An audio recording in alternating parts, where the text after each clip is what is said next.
แล้วรอเสียงเขามาอยู่แดนต่างประเทศก็พิเศษแล้วบอกแฟนเพลงเสียดำลำพันก่อนเคยคืนแน่เติมแล้วบอกเสียงเพลงที่เคยของใจยามนอนฟังเสียงของเขาพิเศษอีกครั้งเขาทวนความหลังยังฝังใจไม่ลง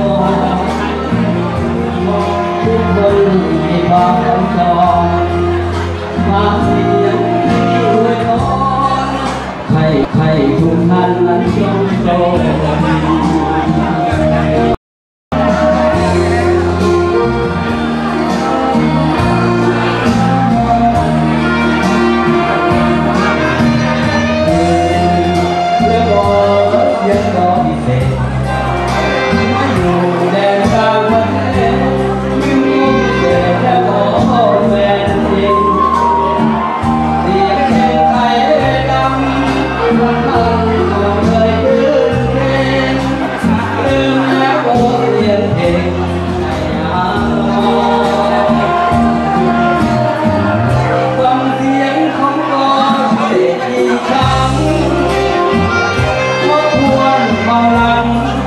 ยังความใจ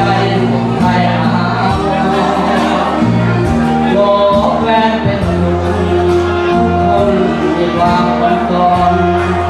ฝากเสียงเพลงด้วยพรให้ทุกท่านนั้นจงโชคดีที่ตามด้วยเพลงสาวสะพายแล้วก็น้องชายหนาไทยพี่น้องสาวไทยดำด้วยบ้านที่ไทยมอบรางวัลให้$10ฮัลโหล